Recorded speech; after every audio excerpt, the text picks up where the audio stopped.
گفتن اسمش حتی بین پیرترین اهالی هم ممنوعه. میگن اون پیرمرد با چیزی معامله کرده بود که هیچ انسانی نباید به سمتش بره. وقتی از روستا بیرونش کردن همه فکر میکردن دیگه راحت شدن، اما اشتباه کردن. شاید امشب پشت پنجرت اون چشمای کافر منتظر باشن.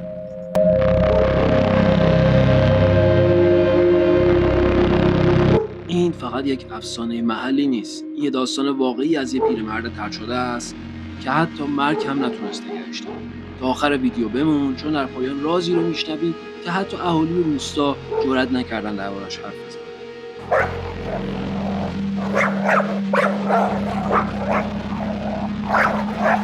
همه چیز از زمستان 1349 شروع شد.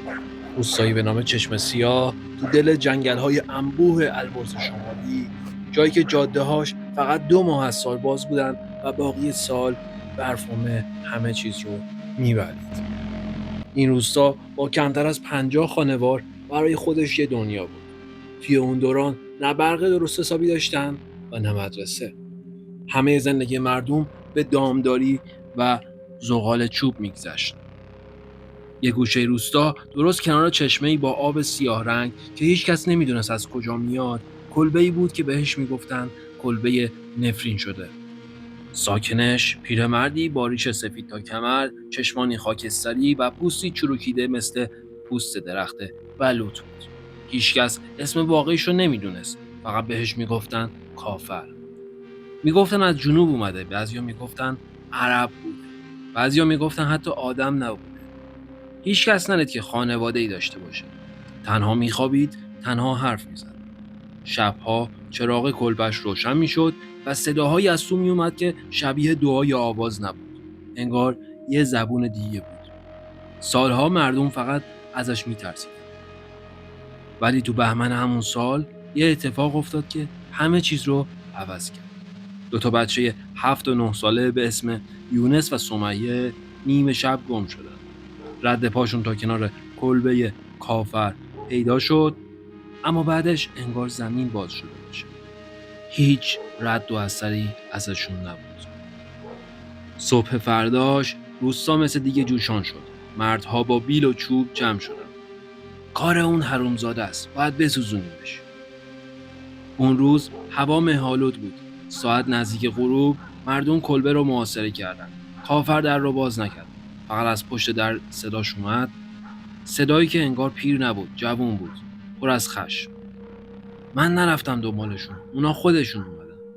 اما هیچ کس گوش نکرد. سنگ‌ها باریدن، شیشه پنجره‌ها خورد شد.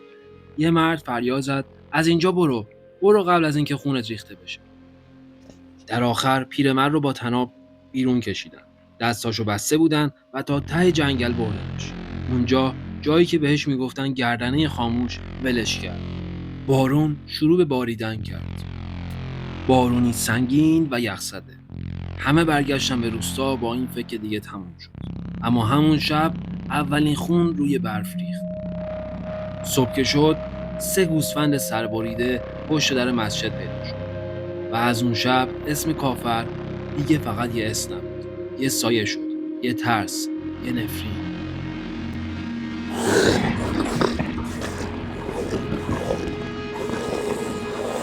بعد از اون شب روستای چشم سیاه دیگه هیچ وقت همون روستای قبلی نشد.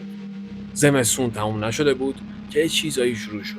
چیزایی که هیچ کس جرئت نمی‌کرد حتی تعریفش کنه. اولش ساده بود. صدای کوبیده شدن درها. بعدش هم سگای روستا یکی یکی ناپدید شدن. ولی عجیب‌ترینش صدایی بود که هر شب نزدیک سحر میومد. صدایی مثل زمزمه، مثل قرائت یه دعا یا شاید هم یه لعنت. یکی از پیرزنا میگفت من شنیدم. صدای خودش بود. همون کافر. میگفت اگر منو از این خاک بیرون کردین شما هم آروم نمیمونین. بهمن 1149 به اسفند رسید.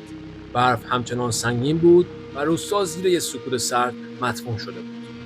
ولی سکوت فقط ظاهری بود. تو دل شب هیچ کس نمیتونست بخوابه. اولین نفر که نفرین رو حس کرد مشتی سلیم بود. مردی که اون شب طناب رو دور دستهای کافر پیچیده بود. یه صبح سرد زنش رفت که صداش بزنه برای نماز، اما سلیم توی رخت خواب نبود. فقط جای پاهای گلالود تا دم در مونده بودن. 3 روز بعد لاشه سلیم رو پیدا کردن. وسط چشم سیاه چشماش باز بود، ولی انگار چیزی دیده بود که حتی مرگ هم نتونسته بود پاکش کنه. از اون روز مردم شروع کردن به مردن. هر هفته یکی دیگه. اول مردهایی که تو بیرون کردن کافر دست داشتن، بعد زنهاشون و بعد بچه‌ها. یه ترس قدیمی دوباره زنده شد. ترسی که حتی اسمش رو به زبون نمی آوردن. پیرترین مرد روستا بابا رسول گفت این لعنت جنه. کافر رو که بیرون کردین تنها نبود. شب که بردینش تو جنگل تنهاش نگذاشتن. کسی اومد سراغش. اون شب هیچ کس توی روستا نمیخوابید. همه چراغ‌ها روشن بودن، ولی انگار نور هم دیگه توان نداشت. یه صدای سوت توی هوا بود. باد یا شاید یه چیز دیگه. و درست همون نیمه شب یه فریاد بلند از وسط جنگل اومد. فریادی که تا صبح توی کوه پیچید. و از اون شب اسم روستا توی نقشه ها شروع به محو شدن کرد. و مردم کم کم بسته هاشون رو جمع کردن و رفتن. ولی نفرین اون توی جنگل موند. اگه همین الان حس کردی که یه خونکی عجیب روی گردنت نشسته، یه لایک بزن تا بدونم که هنوز جرأت ادامه داری. سالها گذشت. روستای چشم سیاه تقریبا خالی شده بود. تنها چند خانواده مونده بودن، اونایی که میگفتن اگر قرار باشه بمیریم همینجا میمیریم. ولی از پاییز 1153 یه چیز شروع شد. یه چیز که حتی باد هم بوش رو می آورد. اولین نشونه با زمین شروع شد. زمین نرم شد. حتی توی هوای یخزده کوه پا که میذاشتی انگار خاک میلرزید. یکی از بچه‌ها میگفت مامان زمین داره نفس میکشه. هیچ کس بهش نخندید.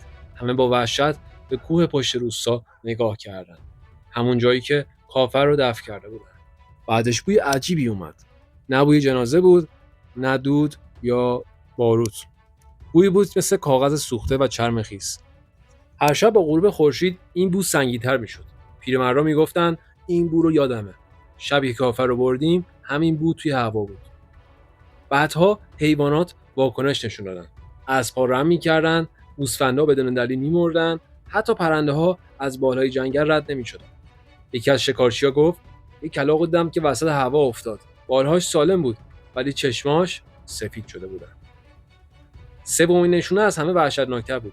صداها اول آهسته مثل زمزمه از دل خاک و بعدش بلندتر مثل صدای ورق خوردن کتاب. یکی از زنها سوگند خورده بود که شنیده کسی توی دل جنگل با زبونی حرف میزده که هیچ کس نمیفهمیده. زبونی که نه فارسی بود نه عربی، یه زبون فراموش شده. و بعدش بارون سرخ اومد. نه خون بود نه بارون معمولی. قطره‌ها وقتی روی برف میافتادن جاشون نمیرفت. صبح که میشد برف مثل صفحه‌ای لکه‌دار شده بود. همه میگفتن این دیگه طبیعی نیست. این یعنی یه چیزی داره برمیگرده. زمستون بعدی اتفاق اصلی افتاد.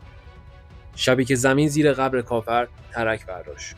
اول یه شکاف باریک بود، ولی روز بعد همه دیدن که یه چیزی مثل گوشه جلد کتاب از خاک زده بیرون. کتابی که نه پوسیده بود نه خراب. جلدی از چرم تیره، لکه‌دار، با خطوطی که حتی جرئت نکردن با انگشت لمسش کنن. همه میگفتن نفرین برگشته، ولی کسی نمیدونست که این فقط اول داستانه. اینجور داستانا رو کم میشنوید. سابسکرایب کن که جا نمونی.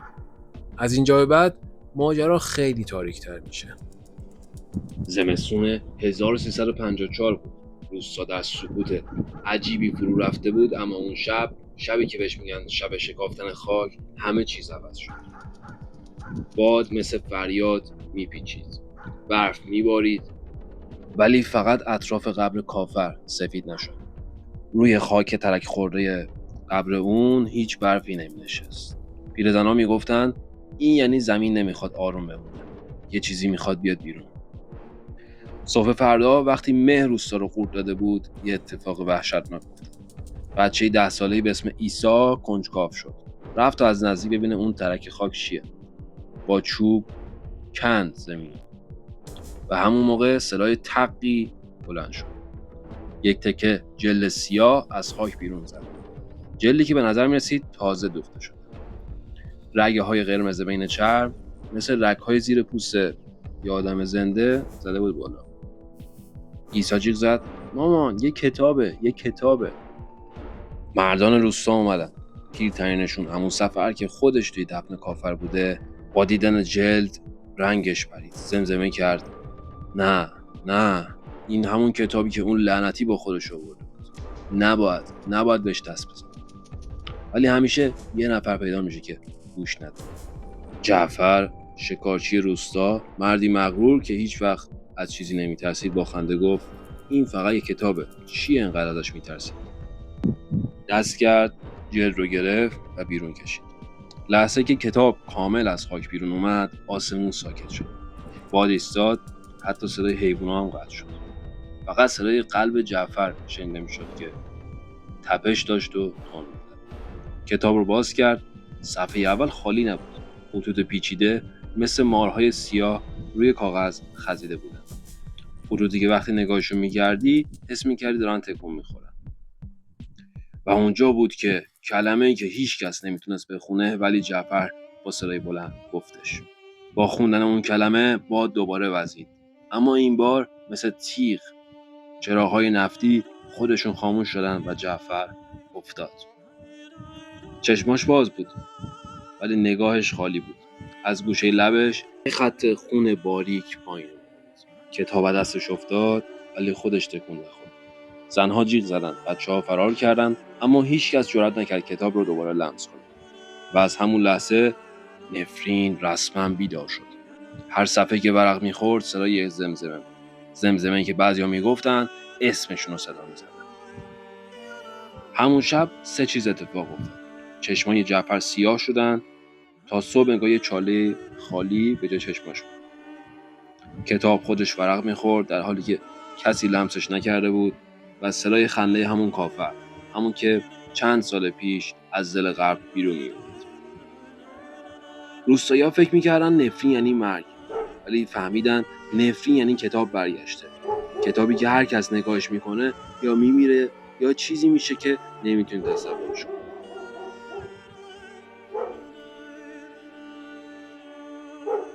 3 هفته از بیرون کشیدن کتاب گذشته. 3 هفته که هیچ کس تو روستا مثل قبل نبود. اتفاقات عجیب هر شب بیشتر میشد. گاوها بی‌دلیل خفه پیدا میشدن، صدای در زدن میومد ولی پشت در هیچ کس نبود و مهمتر از همه کتاب هر روز جای تازه‌ای بود. هیچ کس بهش دست نزد، اما هر صبح که بیدار میشدن کتاب یه قدم نزدیکتر به خونه هر کسی بود که شب قبل صداش رو شنیده بود. یه شب پیرترین زن روستا بی سکینه تصمیم گرفت حقیقت رو بگه. این کتاب فقط کاغذ و جوهر نیست، این یه دفتر معامله است. هر اسمی که توش بیاد یا باید خون بده یا روحش رو. باور نمی‌کردم، اما بعد از مرگ جعفر اسمش تو صفحه 3 کتاب پیدا شد. کنار اسمش یه لکه خشک خون. بعد اسم دوم ظاهر شد، عیسی، همون بچه کنجکاو. و فرداش عیسی ناپدید شد. روستایی‌ها تازه فهمیدن نفرین فقط مرگ نیست. نفرین یعنی کتاب اسم میگیره و وقتی کتاب اسمتو نوشت راه برگشتی نیست. بی سکینه یه راز دیگر رو برملا کرد. اون گفت این کتاب همون کتابیه که کافر، اون مرد عجیب، با خودش از غربت آورده بود. میگفتن نوشته‌هاش رو از یه راهب مسیحی دزدیده. بعد تو قسطنطنیه تو خونه یه کشیش پستش داده و گفت این کتاب دفتر یک شیطانه. فهمیدن چرا وقتی خاک روش بود روستا امن بود، چون زمین خودش نگهش داشته بود. ولی حالا که کتاب بیرون کشیده شده بود، شیطان دنبال قراردادهای عقب افتاده‌اش می‌گشت. مردم سعی کردن کتاب رو بسوزونن، آتیش روشن کردن، کتاب رو وسط شعله‌ها انداختن، اما هیچ اتفاقی نیفتاد. نه سوخت، نه حتی سیاه شد. فقط زمزمه‌های بیشتری از توی صفحاتش بلند می‌شد و کسی شنید حالا شما هم بدهکارید.